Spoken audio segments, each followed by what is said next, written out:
What's up everybody, T Smola here, and today I'm going to give you some tips on geocaching safely during hunting season. So the reason I wanted to make this video is because every year on geocaching social media I see people start to post that, hey, hunting season is starting soon, how are you staying safe out there? And it's not entirely accurate that hunting season is starting soon, and I'm going to get into that a little bit more. I feel like a lot of geocachers are not properly educated on hunting season, and so that's what I'm going to clear up in this video. So the first thing I want to talk about is just the term hunting season, because it's a bit of a misnomer. There is no one hunting season that just starts and ends once a year. There are many different seasons, and they're separated by, just the time of year and by the species. Moose season is going to be dramatically different from squirrel season, and depending on where you live, what state or province, those seasons are going to be running at different times of the year. So there is no one set hunting season.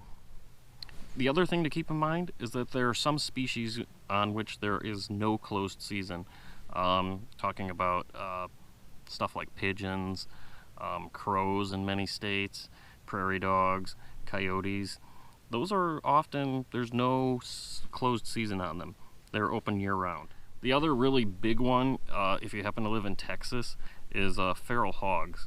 There is no closed season on feral hogs. You can hunt them 24 hours a day, 7 days a week, 365 days a year, 366 on leap years like this. So technically, if you live in the Lone Star State, it is always hunting season. Now, just because there's open seasons throughout most of the year, you really don't have to wear orange most of the year. I would only worry about it in the fall seasons, which is when you're going to have most of your major ones. Your deer, your elk, your moose, bear in some states. Many states have a fall turkey season. Then you have waterfowl and stuff like small game like rabbits and squirrels. So this is the time of year when most hunters are going to be in the woods. One thing to keep in mind with all these fall hunting seasons is that they start earlier than you may think. A lot of people traditionally think of deer season as starting in November. It doesn't. It starts much, much earlier. For instance, Tennessee, they've started to introduce some early seasons that start the last week of August. Many other states are starting their bow seasons middle of September. I think there's a few that start at the beginning of September. Here in Michigan, it's October 1st, but there are youth seasons in September. So when you're out geocaching in the early fall, it's just worth it to keep that in mind, and it's going to vary from state to state and province to province. Every state and I believe every Canadian province has their own state wildlife agency, and if you go online to their website, you will be able to find out exactly what seasons are running when, and it should give you a better idea of what to watch out for when you're out geocaching. One thing that a lot of geocachers don't realize is that there are more areas open to public hunting than you think. We're talking about state parks, national forests, wildlife refuges. Sometimes county parks and sometimes even city parks will have some sort of a deer management program going on. So it's worth looking at the information signs before you go into an area. Sometimes in the rules they'll have something there, or you can go online and usually they'll have something explaining what their policy is on hunting. So just because it's hunting season, that doesn't mean you have to put all your geocaching in the woods on hold. I mean, you can if you want, but it's not necessary. I mean, public lands are for use by everybody. So I do recommend doing a little common courtesy to hunters, though, by making yourself more visible. And one of the easiest ways to do that is to simply buy an orange vest like this. They're like $5 at the sporting goods department at your local Walmart. And if you want to make yourself even more visible, get an orange hat too.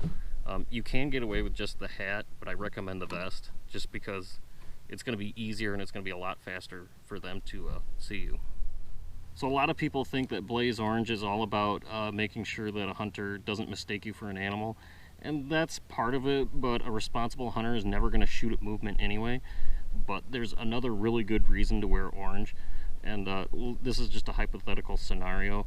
Let's say that there's a hunter sitting right here and a deer walks in right here, and you come in from the road to this geocache and you're not wearing blaze orange.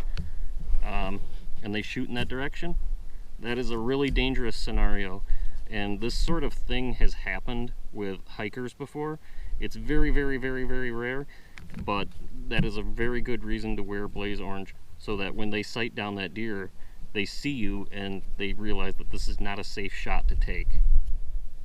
Now, you really shouldn't fear hunters. There's about 1,000 firearms related hunting accidents every year, but there's also about 38,000 fatal car wrecks a year. So statistically, your odds of being in a car accident on your way to the area you're going geocaching in are greater than being in a hunting accident.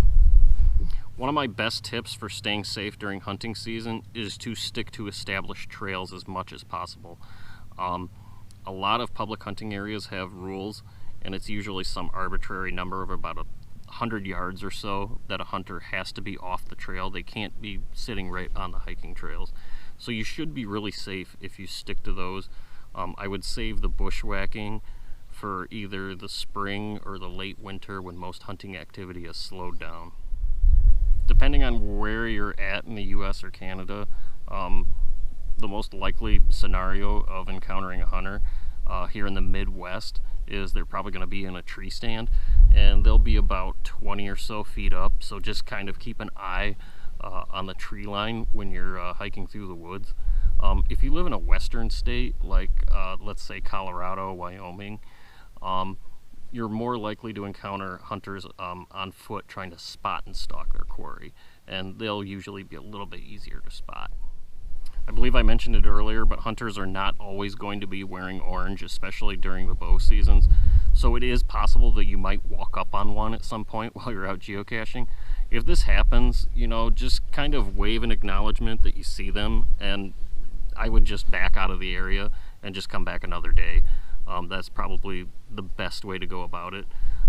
Most hunters, you know, they're going to understand if they're hunting in a public area that they're going to come into conflict with other people.